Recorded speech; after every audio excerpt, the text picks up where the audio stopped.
అవును డ్రైవ్ అవును మీరు పక్కకు ఉండండి ఫోటోలో మీరు వద్దు మఫ్టీలో ఉన్న వాళ్ళు మళ్ళీ మిమ్మల్ని అనుకుంటారు ముద్దాయిలో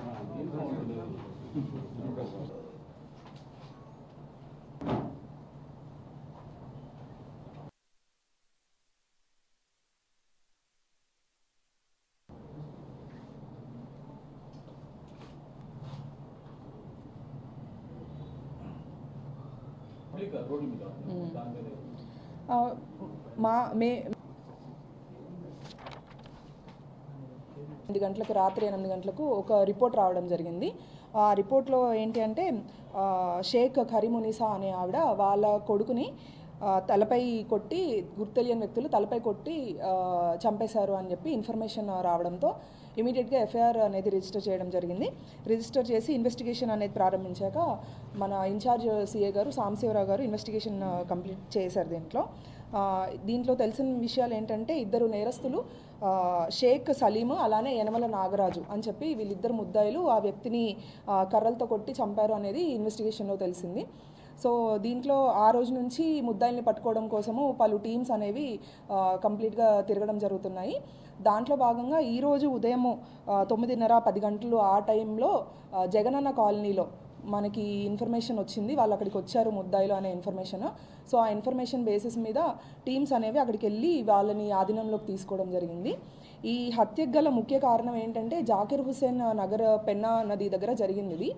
ఈ జాకిర్ హుసేన్ నగర్లో ఈ నివాసం ఉండే ఈ చనిపోయిన వ్యక్తి ఎవరైతే ఉన్నారో ఇతను అంతకుముందు పలు క్రిమినల్ కేసెస్లో కూడా ఉన్నాడు. ఇతను రెగ్యులర్గా అక్కడ లోకల్గా ఉండే వ్యక్తుల్ని బెదిరించడము, డబ్బులు అడగడము, మద్యం సేవించడానికి, అక్కడ ఆ ఏరియాలో ఉన్న వాళ్ళని ఇబ్బంది పెట్టడము ఇలా చేస్తూ ఉండేవాడు. సేమ్ అట్లానే హత్య జరిగిన రోజు మధ్యాహ్నం కూడా ఈ షేక్ సలీం అనే వ్యక్తిని డబ్బులు అడిగితే ఇతను నా దగ్గర లేవని చెప్తాడు. చెప్పినందుకు నువ్వు నాకు డబ్బులు ఇవ్వకుండా ఎలా బతుకుతావో చూస్తాను అని చెప్పి బెదిరిస్తే ఈ షేక్ సలీం అనే వ్యక్తి ఇదే విషయాన్ని తన స్నేహితుడైన నాగరాజ్తో చెప్తాడనమాట. చెప్పి వాడు ఎలా అయినా నన్ను చంపేస్తాడు, ఒకవేళ అతను చంపడానికి వస్తే అతన్ని మనం రిటర్న్ అతను బతకనివ్వడు కాబట్టి మనం రిటర్న్ చంపాలి అతన్ని అని ముందుగానే ప్లాన్ వేసుకుంటారు.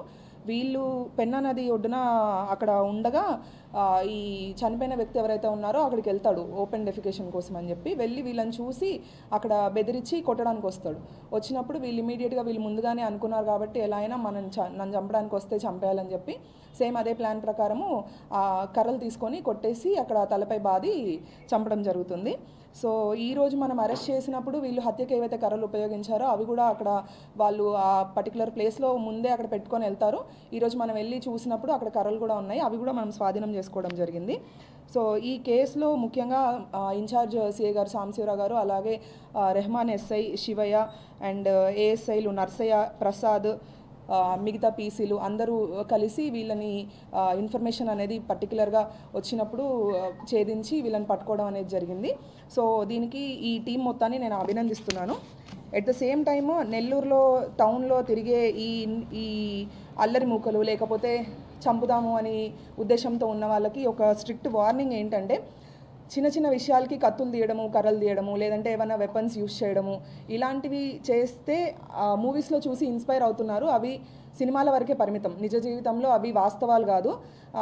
దాంట్లో ఎవరైతే అలాంటి వాటికి పాల్పడతాడో వాళ్ళు హీరోలు అవుతారు, కానీ నిజ జీవితంలో మాత్రం మీ జైల్స్కి వెళ్ళడము ఇలాంటిది యాక్షన్ క్రిమినల్ యాక్టివిటీలో ఇన్వాల్వ్ అయినందుకు స్ట్రిక్ట్ యాక్షన్ అనేది ఉంటుంది. ఎట్ ద సేమ్ టైమ్ ఇప్పుడు రెగ్యులర్గా అంతకుముందు కూడా వెహికల్ చెక్కింగ్స్ ఇట్లాంటివి చేసేవాళ్ళం. పర్టికులర్గా ఇప్పుడు ఏంటంటే ప్రతిరోజు వెహికల్ చెక్కింగ్ చేస్తున్నాం ర్యాండమ్ ఏరియాస్లో.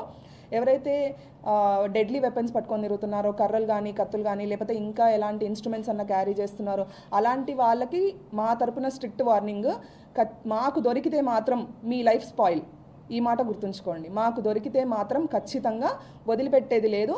రీసెంట్ కూడా ఎవరి దగ్గర అయితే వెపన్స్ దొరికాయో వాళ్ళపైన ఆర్మ్స్ యాక్ట్ విధించడం జరిగింది, రిమాండ్ కూడా ఇచ్చారు. ఎట్ ద సేమ్ టైమ్ ఈ కొద్ది రోజుల్లో చాలామంది పైన పీడీ యాక్ట్ కూడా పెట్టాము. ఇప్పుడు కూడా ఇంకా రెడీగా ఉన్నాయి ప్రపోజల్స్ పీడీ యాక్ట్ పెట్టి వాళ్ళని జైలుకి రిమాండ్కి పంపించడానికి. ఎవరెవరైతే రౌడీ షీటర్స్ ఉన్నారో వాళ్ళ వెనకాల తిరిగి అల్లరి మూకలు ఎవరైతే ఉన్నారో వీళ్ళందరూ గుర్తుంచుకోవాల్సిన విషయాలు. అన్నెసరీగా మీ లైఫ్ స్పాయిల్ చేసుకోవద్దు. మా టీమ్స్ కూడా మఫ్టీలో తిరుగుతున్నాయి ఐడెంటిఫై చేయడానికి. అన్ని ప్రతి ఏరియాలో ఉన్న ఈ ట్రబుల్ మాంగర్స్ ఎవరైతే ఉన్నారో వాళ్ళని ఐడెంటిఫై చేసి స్టేషన్స్కి తీసుకొచ్చి కౌన్సిలింగ్ చేపించి అట్లానే ఆర్డీఓ గారి ముందు బైండ్ ఓవర్ కూడా చేపిస్తున్నాము. ఒకసారి బైండ్ ఓవర్ అయిన తర్వాత మీరు ఏదన్నా చిన్న క్రైమ్లో ఇన్వాల్వ్ అయినా, అది ఎంత సింపుల్ క్రైమ్ అయినా కూడా హీనియస్ పనిష్మెంట్ అనేది ఉంటుంది. ఈ విషయాన్ని గుర్తుంచుకోవాలి. ఇంకోటి, పేరెంట్స్ది చాలా ఇంపార్టెంట్ పాత్ర. పిల్లలు ఏం చేస్తున్నారు, వాళ్ళు ఎక్కడికి వెళ్తున్నారు, వాళ్ళ బిహేవియర్ ఏంటి అనేది, ఒకవేళ మీకు గనక వాళ్ళ ప్రవర్తనలో డిఫరెన్స్ అనిపించినా, లేకపోతే వాళ్ళు అల్లరిచిల్లలుగా తిరుగుతున్నారు, మాట వినట్లేదు అనే ఇన్ఫర్మేషన్ ఉన్నా మాకు ఇమ్మీడియట్గా ఇన్ఫర్మేషన్ ఇవ్వండి. మేము వాళ్ళకి మా స్టైల్లో కౌన్సిలింగ్ ఇస్తాము. ఇచ్చి వాళ్ళని బైండ్ ఓవర్ చేయడము, లీగల్గా వాళ్ళని కట్టుదిట్టం చేయడం జరుగుతుంది.